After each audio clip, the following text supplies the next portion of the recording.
I do like to start off every show really with a summary of kind of what I've seen happen in the market. And again, there's a lot happening here. So let's break into this. Actually, I'm going to use this shot today for starters. Okay, so this is a chart going back to 2018. You can see the pandemic, the big drop in there and the big run up, the inflation drop that we had in 2022. And then we've had this pretty fantastic run, since the Hmm. end of October last year. But we're in the middle of a downturn, about 2.5 weeks here, all right? And then today is down quite a bit, 2.5% range, Yeah. uh, you know. And there's some reasons for this, and we'll talk about that. And so, really, what's happening is that it's interesting. We've shifted from this big concern about inflation, core PCE inflation, which is what the Fed looking at, has come down to 2.6%. But the Fed just met this week, and on Wednesday they came out and said, we're not changing rates, and that was the expectation. Yep. If you look at the futures market, the expectation was that there wouldn't be any rate change. However, during the commentary and the question and answer from Chairman Powell, in my opinion, he basically was saying, hey, we already see the data to be able to do a rate cut, but we're going to wait until September. I thought he didn't say that directly, but I wasn't the only one that saw that. I saw several other quotes. And now we're seeing a whole bunch of different pieces coming out since then. We've gotten some weaker economic reports, factory contraction yesterday, housing slowing down. We've got this situation where today, the number of jobs created was less than expected, right? Supposed to be 175,000 jobs created. Turned out it was 114,000. To me, that's still pretty good. I mean, there were points in time where 114,000 would have been celebrated, but the market's kind of worried about that. Yeah, unemployment jumped to 4.3%, Yeah. which is above the Fed's long-term projection of 4.2, and so the market's now getting kind of antsy. Yeah, and I guess part of the antsiness is that the next meeting isn't next month like it normally would be. They skip August. They have a Jackson Hole meeting with a bunch of different Fed governors. They'll do a speech of some type, and sometimes that can have an impact. But their next meeting to do a rate cut isn't until September 18th. So it's a long ways away. And we've already had, even just the last couple of days, some data showing slowdowns. And the biggest issue, in my opinion, is that the Fed isn't really an organization that the market trusts. Rightfully so. If you go back in time and look, even in this last situation, we had this high inflationary period, and the market was talking for a year that they should have been raising rates. And no, it's transitionary. It's not going to, it's going to go away. It's part of pandemic driven, it's supply side. And they were probably right to a certain degree. But in the end, having zero interest rates during that period of time with all this pent up demand coming out, and we ended up with a 28% stock market drop as they were rapidly raising rates from zero to, a top number of 5.25, right? And so now they're at 5.25. Again, there's a range. It's 5 to 5.25, right? So we'll just use the top range, and the market is now worried that they're going to make the same mistake on the other side. Yeah, we've held rates. I think it's been a year now. Yeah. The last time they raised rates or held rates was in July. So yeah, a year, and this Federal Reserve is impacted, and they've mentioned this many times, by what happened in the 60s and 70s. That Federal Reserve saw unemployment start to come up, and they have a dual mandate, trying to keep full employment, which is 4.2, 4.1, whatever you want to call it, or less, right? We're above that at 4.3, and try to keep inflation at 2%, on this PCE core index, right? And so now we're above that, and the Fed back then lowered rates, and then inflation really got out of control. A little different time frame. I mean, oil went from $4 to $40 a barrel, which is an amazing percentage increase during that period of time, and such too. There was things that were different, but they do not want to be the Fed that lets inflation run away here. I think they're looking at it it's so different and such a different situation that I think they might be making a mistake here. And honestly, predicting that the Fed will make a mistake is a pretty easy prediction. I mean, in my career, I've been doing this for 38 years. I can only remember one time that the Fed got a true soft landing all the way through, and that was in 1994. And so far, we've had a soft landing, and we've celebrated that, and it has been really good. And we're really far away from a hard landing. Yeah, right? it's been a pretty slow glide now, Yeah. just slowing down. Yeah, and so I personally feel like the market's overreacting here, and I'll talk to you why and what you might want to do and those types of things. This is a seasonal time frame where the market has a tendency to be soft. Certainly was last year. Hit a peak on the 31st of July. This peak hit on the 17th of July, right? Or the 16th actually, started down to 17th. And then, we hit a low point on the 27th of October. There's a 10% downturn. It was kind of dramatic, several little run ups in there, but nothing that great. It felt like things were going to go down even further. But it didn't. And then things turned around, because the basics were still there. And the basics are still there now. We just had a 2.8% annualized gross domestic product, growth report for the second quarter, which is very healthy, really, especially for the size of the U.S. Yeah, and when you actually look into the unemployment numbers, a lot of the unemployment numbers jumped because so many people joined the workforce. For your working age people, we are at the highest since 2001. With 84% people are participating in the workforce. Yep. And so when you add 400,000 plus people to the workforce, not everyone's going to find a job in the first month or so.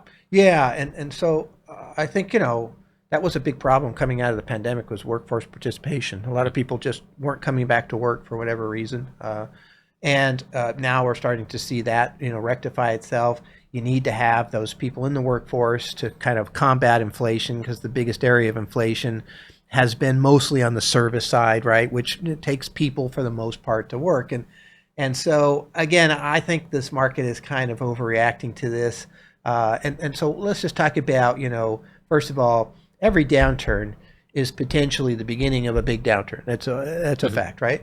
But every downturn doesn't turn into a big downturn. Most downturns don't. And so how do you kind of tell the difference and what do you do and such too? So I'll switch over to a different view here so we can see this a little closer. But, here's our, primary trend piece. Now, this is not a predictor. It's just kind of showing, where the market's at right now, and how deep are we into this downturn, right? So if you look, we still have, and these basically, columns come up when there's a change. So the last change was July 18th. The hourly, portion of our primary trend turned down. So as of July 18th, we have, that's, pretty good. That's really near the top. We haven't been using new money that's coming in, hasn't been invested. We've been accumulating that as cash. Worked out okay so far. The market's down quite a bit since July 18th. And so that's what we use that for, right? But the daily, the weekly, and the monthly are all still primary trend up, no doubt. And I'll show you some of those pieces there. So, you shouldn't really be reacting. I wouldn't trade on the hourly. We just use it for new money coming in. We love to get new money in and working in the right direction right away, right? It's just important. It's a psychological thing for clients, especially new clients. As far as that goes. And then we got kind of breadth. We're looking at, Vanguard total stock market, the S&P, the Dow, the NASDAQ 100, the QQQs, the small cap and semiconductor, utilities and transportation. These have all been, now this is a longer term thing. We're looking at weekly data. They're all still in, primary trend up. The one that's actually closest is the semiconductor to turning into a down. So, and that's at least partly because it just skyrocketed so quickly, and the snapback is one of the problems with going straight up. It always kind of worries me. If you go straight up, there's no support, and you just can come straight back down, and then sometimes that down should stop if it was just a normal, but if it's come down so much, people start to panic, and it starts to turn into a thing, right?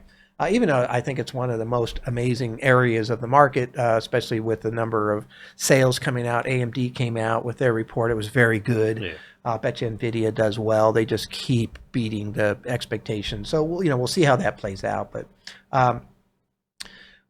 just recapping a little bit of what was happening last week, we talked about kind of the small caps versus the S&P 500. Mm-hmm. And so, if you looked at that over the last month, the small caps were higher than the S&P 500 by a lot. That's still true, but it's not as much. And so I'm just showing what's happened in the last 5 days. The orange is the small cap, and the green is the S&P 500. And so small caps were running because if the economy is still strong and they're lowering rates, it's a perfect That's a perfect scenario for them. they're economically sensitive, and they're sensitive to interest rates because they hold a lot of debt, especially small value, right? So now, if the economy is starting to slow down, well, they're economically sensitive. So that's going to be a problem. So that trade could be over already, which is amazing because it's just a huge run. I think it was up 11% one point or 13% one point, month to date in July. It was crazy. Historic, actually, big jump up. And so, again, you got to be careful with some of these trends, especially in these more volatile areas. Let them develop. We put a little bit of small value in a couple of our portfolios. We'll see if that sticks. But, you want to dip your toe in. Really got to be careful with some of these trends because as I have seen this small cap trend, it's a little bit like the international trend. It runs and then it stops. And so, stick with the things that tend to run more often, even if they're running a little bit slower. In my opinion, it's a lot easier to deal with. All right, so let's talk about where we are in terms of trend and what you should do and how this works as far as that goes. And then we'll talk about why I think the market might be overreacting a little bit here. So first of all, here's the chart. I've got the green arrow showing the lows. Okay, so using primary trend from Charles Dow, going back over 100 years ago, what he talked about was that as long as the lows are higher each time, it's one of the components of being in a primary uptrend. And so we can see that. And I drew a purplish, bluish line there where the last low was. And that red arrow says, okay, if it gets below that, that is one piece of the puzzle of saying, hey, the primary direction has now changed to a downturn, right?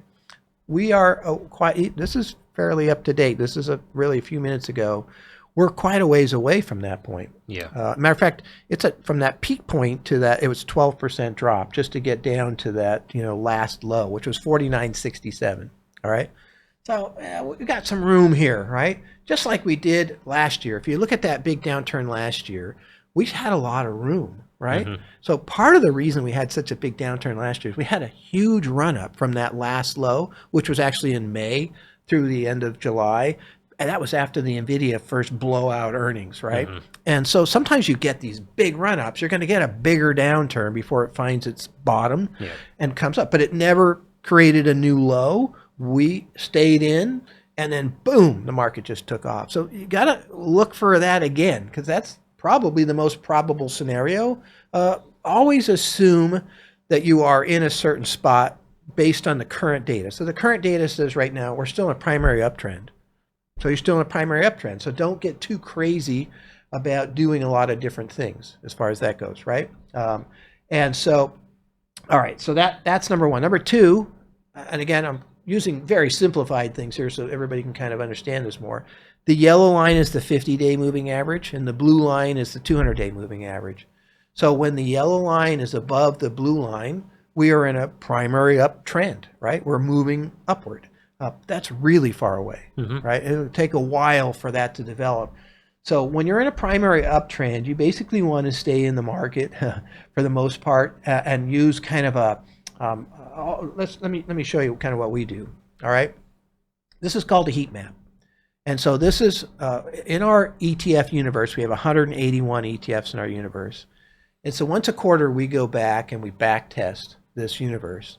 And what we're looking for is really, which ones are moving the best, right? Mm-hmm. And so, but what do you look at? How many days back do you look to see, okay, this is the wave I want to be on? And then how long do you keep it within that realm? So if you look at the vertical column there, it goes from 5 to 130. So what that means is the number of days we're looking back. So we go and we take our data. We start with the beginning of 2020, mainly because we want to see a lot of different cycles. We get to see the pandemic cycle. We get to see the big boom in 2021. We get to see, the big rocky downturn that happened in 2022. We get to see this explosive situation that's been happening over the last 12 months. And so what we're looking for is a lot of different cycles and scenarios and types of markets to have a robust test as much as possible. And so across the bottom here is the number of ETFs, right? And so here, let's just say it's a 10 ETF universe. We have 16 sub-universes out of our 181 ETFs. from small as 4 to as high as 175. And so it depends, because we have different models. We have stuff, taxable investments where we want to move slower. We have tax deferred and tax free investments where we're more willing to move quickly because there's no taxes. We have ESG, we have traditional, we have green, right? So we have 16 different sub universes. And we also have, amongst all of those, core, which makes up about 3/4 of every model. And then target, right? So core is more diversified, broad. Target can be narrower. Like semiconductor index, which we sold a while ago, which looks actually looking good too. We did really well on that run. Is one of our targets because it's a narrow area versus say the Vanguard Total Stock Market Index, which is completely broad. And so, and what we're trying to show you here on this heat map is that when you back test, you have to be a little bit careful. So if you look at that first one there, 52, that says the look back period was 10 days and you had to be in the top 5. The 52% return being green means that it is beating VTI, the Vanguard Total Stock Market Index, right? But it's surrounded by, red, yellow, orange, basically. It's like an outlier. And so what you really want to do is, and they say 57 is higher, but it's still surrounded by a lot more, lighter color green. 55 is the key, right?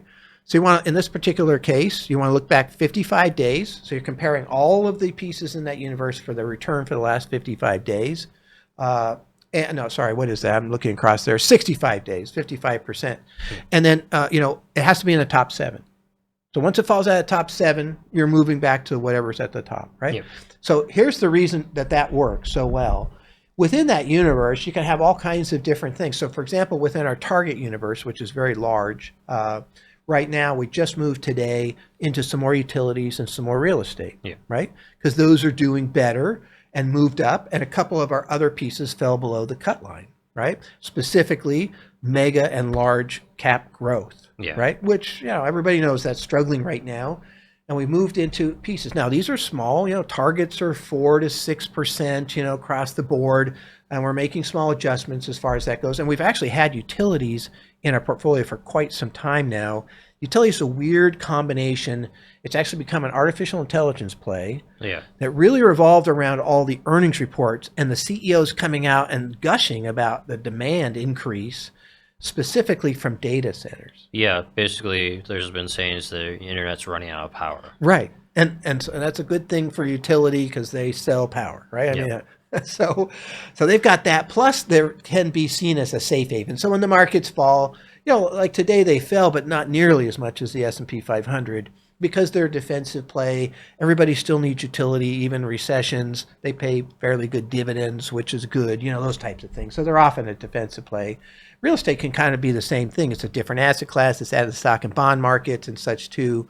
And so, that's what's happening within this universe. We want to watch for what's moving up. So people ask me, well, what do you do in these downturns? Well, it depends. Are we still in a primary uptrend?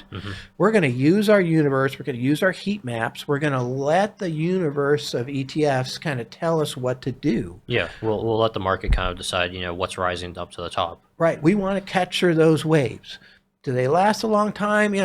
Maybe, maybe not. But our back testing shows that that's a good category to be looking at. 65 days back. In this, again, every universe has a different situation, right? In this particular universe with 10 ETFs, look back 65 days, cut it out when it gets below the top 7, right? So that type of thing. And so now, what happens when the primary direction changes? Okay, so again, the 50-day moving average comes down in what's called the death cross for a reason. The 52-day moving, you can see one back there in 2022. Right around that March. So. Yeah, and that turned out to be a pretty good sign. The market did continue to fall quite a bit. It wasn't the top. I don't believe in trying to get the top. Matter of fact, I back tested trying to find the top. You can't even back test it knowing when the top is and reliably get a situation, at least in my opinion and my experience. Using these longer term pieces and staying in there. And this really works well. And of course, then applying Charles Dow's, lower lows. Again, so we get below 49.67 and the 50-day moving average. Now we got a different system. Yeah. Okay. So now we're in a primary, let's just say, for example, we're in a primary down direction. What do you do then? And so in our testing, what we found is that we need to change the universe as things happen. So in other words, what we do is we use something called point and figure charts. These are 3 different point and figure charts for the total bond market index from Vanguard. Mm-hmm. Each one of these has what's called a different box size. Again, Charles Dow was a huge proponent of point and figure over 100 years ago. So these have been around for a long, long time. And I won't get into too much detail about it, but what it does for us is those signals that we show, where we show green and red, and that's where we start to use the signals. When we're in a primary up direction, I use the signals just as kind of informational. When we're in a primary down direction, they're actually actionable, right? And so when we get a yellow signal, what happens is automatically the universe reduces down in terms of the standard deviation. We do not want to have pieces in our portfolio that have higher standard deviation than the market itself, like semiconductor. Yep. That would be moved out in a down market for temporarily, and we would move down to things that have the same standard deviation or less than the market itself. We're still in. Yeah, so you think of like consumer staples, Yes. kind of like there was more cyclical stuff. Yeah, exactly. A lot of stuff fits within the total standard deviation of the market. And what we use for the market is the Vanguard Total Stock Market Index, VTI, which has some small cap in it. And so it has a little bit higher standard deviation. It gives us a little bit more room to capture everything.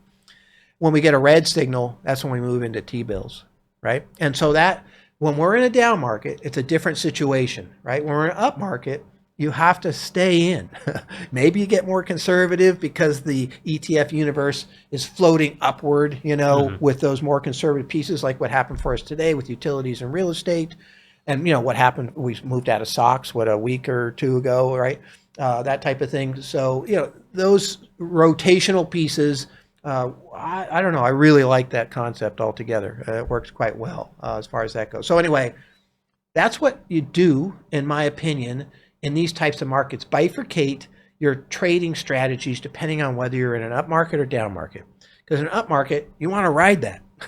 You want to be in there because, last November we were up 8.9% after a 10% downturn in the market. So you got to stay in there. When you're in a down market and it's an erosion and you're truly coming down and the primary direction has changed and we've had a death cross, you want to have maybe a different philosophy. Because you don't know how far that might go. Yeah. Are we going to go down 20% or is it 60, right?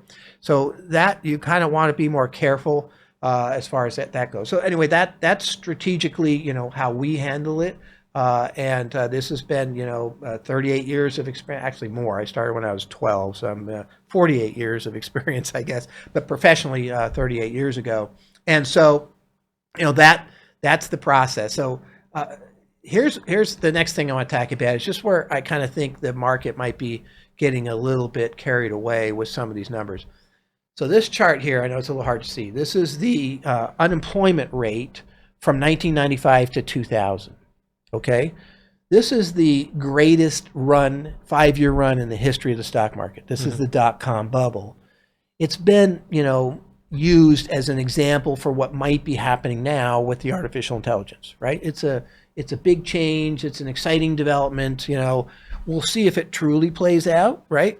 We were questioning the dot-com bubble at that time too, but it certainly, here we are live streaming on YouTube, and we couldn't have done this before 1995, right? And so what you see there is at the beginning, we were at 5.5% unemployment rate, even though the market was taking off, right? So the market just freaked out today because we went from 4.1 to 4.3%. And we only created 114,000 jobs. Yeah, we're still at historical lows for unemployment. Yeah, exactly. And Matt, this one ended up at 3.9%, which actually isn't that far from where we are now, right? Unemployment was coming down during that period of time because there was a lot of growth and things were happening and what have you. But the basis of this took off, and 95 was a fantastic year, in a higher unemployment situation than we have now. So unemployment tends to be a lagging indicator anyway. But the other thing that I think is interesting is just where the Fed funds rate is, all right? So this took off at the Fed funds rate was at 6%. So we're at 5.25%. Now, they did lower it over a period of time. What's really a mystery to me is why they were lowering rates, going into 99, because it was really taking off. And then they had to play catch up. Again, the Fed Reserve, in hindsight, made a mistake there. especially with unemployment going down. Unemployment's going down. The economy's flying. The stock market's going nuts. I think in '98, the Nasdaq doubled, and they're lowering rates in '99. So hey, again, this is why the Fed, sometimes is questioned on what they're doing, and we ended up with the Fed going nuts on the upside, and then essentially crashing the stock market, and we ended up with a 45% downturn. So this is what's happening as far as that goes altogether. And I think that the Fed, they're in the blackout period, right?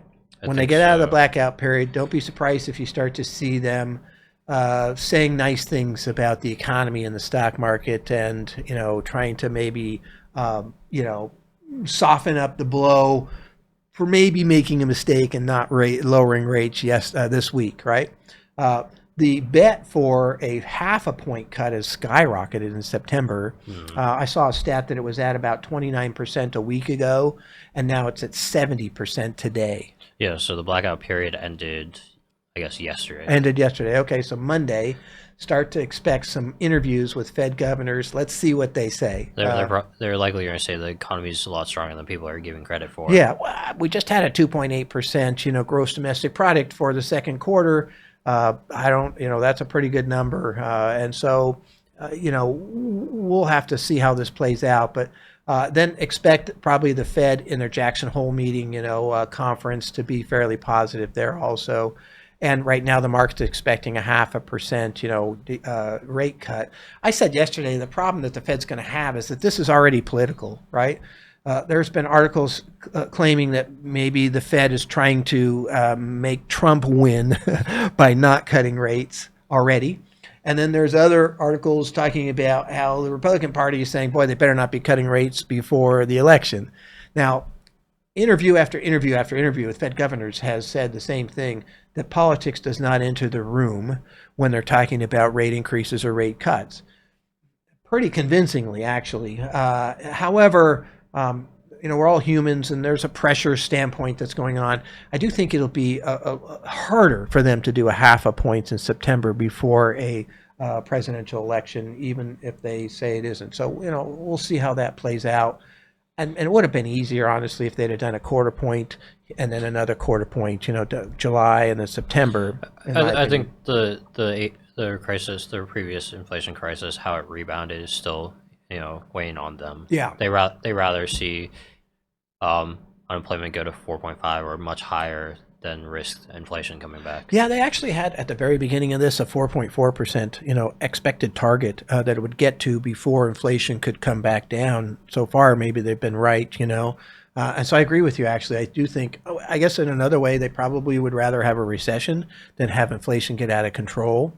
I guess I would too, in a way, but it'd be really nice to avoid both. Yeah. Just asking, and just to see what happens there. But anyway, that's what's going on. I know this was a little bit longer than normal, but there's a lot more happening right now than normal. Also, it's a really fascinating time frame. So, anyway, look forward to being able to talk to you next week. Now, we aren't having a show next week, but I will be doing a summary for what I saw happening in the market. Matter of fact, we won't be doing a show for the next 2 weeks, right? Just because of vacations and such. So.